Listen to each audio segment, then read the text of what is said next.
O cenário é triste do Brasil, né? Vivemos alguns dias, esses dias aqui, só com um mero exemplo do Brasil, fazendo um recorte cronológico.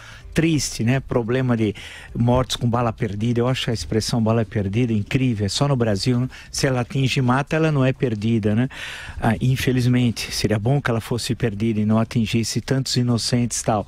É uma sucessão de formas que os indivíduos têm de se defender, porque o Estado não exerce suas atribuições constitucionais em relação à segurança pública. É o caos das invasões de propriedades públicas e privadas sem qualquer ação restritiva por parte das autoridades.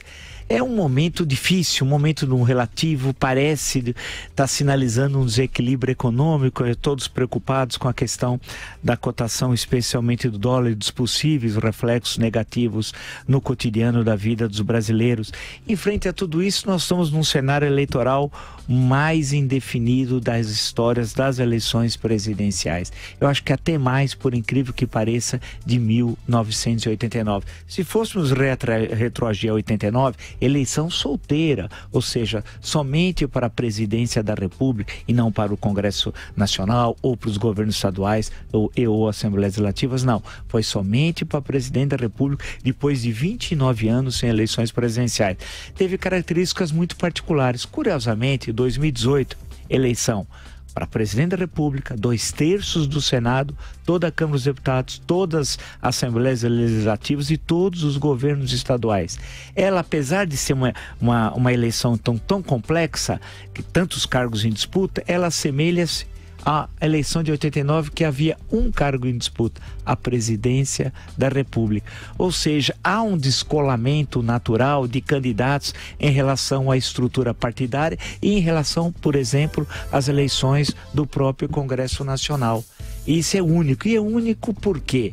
A impressão que dá que o desgaste dos partidos políticos é tão grande que o eleitor hoje, isso não é um elemento definidor do seu voto. Também não é mais um elemento, tudo indica, definidor dos votos, o tempo de rádio e TV.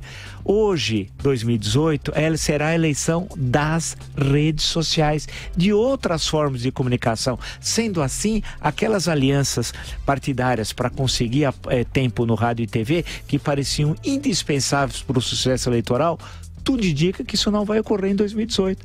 Portanto, nós temos um cenário único. É a eleição de propaganda mais curta da história das eleições presidenciais desde 89. É uma eleição geral, porém assemelha-se muito a uma eleição que era única, de um cargo só, a de 89. Isso representa o quê? Para sair, então, desse desenho, desse cenário, dessa descrição. A crise estrutural da República Brasileira. Eu bato nessa tecla interpretativa que a República deu o que tinha de dar. Essa estrutura não consegue se autorreformar.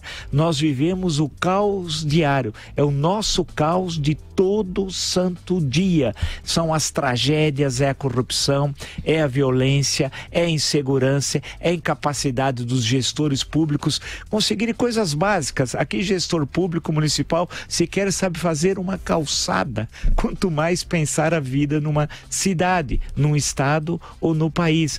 De candidatos numa eleição presidencial que não pensam, que não têm ideias, que não têm projetos, que pessoas que se desiludem quando alguém não se candidata. E eu pergunto, o que ele pensa, aquele que não é mais candidato? Ninguém sabe.